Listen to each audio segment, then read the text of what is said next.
guys, narito na ako sa dagat at yung aming segment ngayon na yung pagtayo ng ng mga punpun na para pagtirahan ng isda. Wow!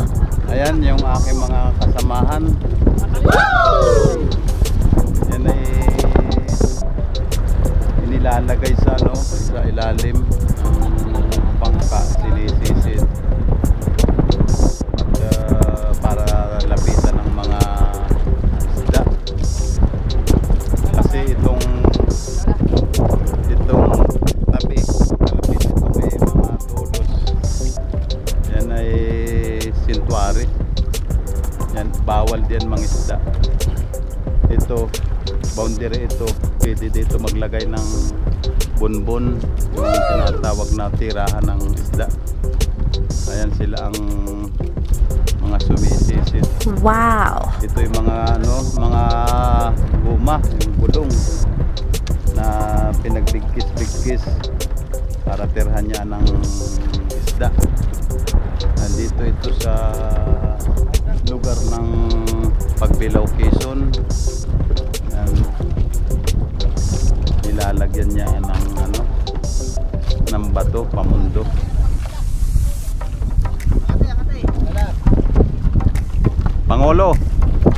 Pangulo, kaway ka, kaway. Pangulo, yan si Pangulo, yan ang aming Pangulo. Yung isa naman ay si paring Richard.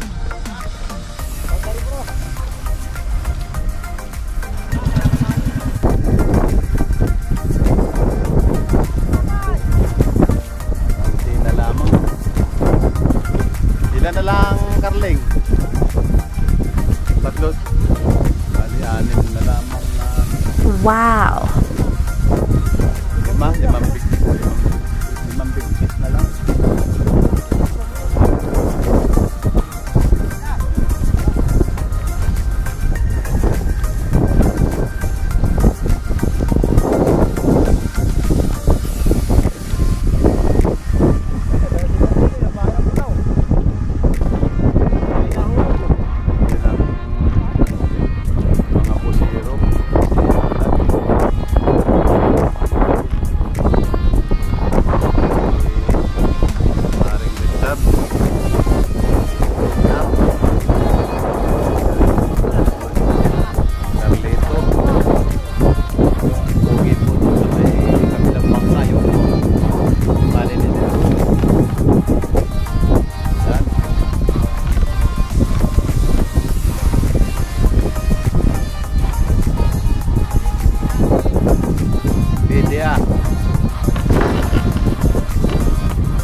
Alin ang hapinin bukas pare yan.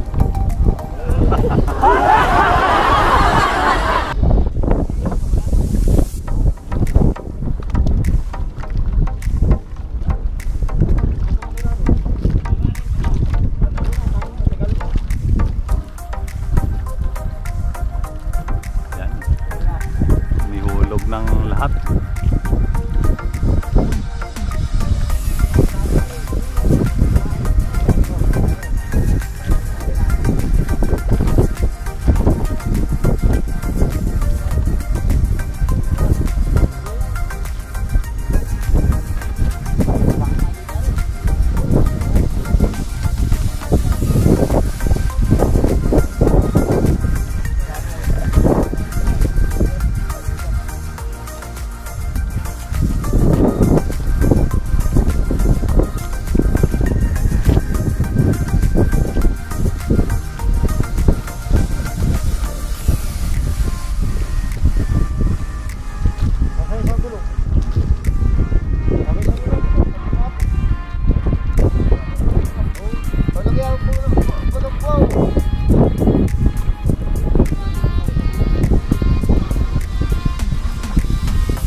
patapos na.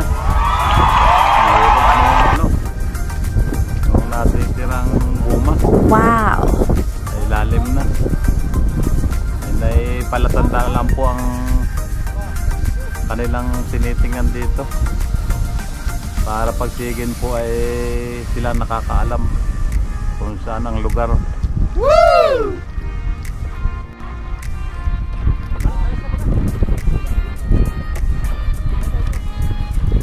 Ayan guys, tapos na. Okay, may dadaanan pang lambat. May papatakan pa ako. Okay guys, salamat.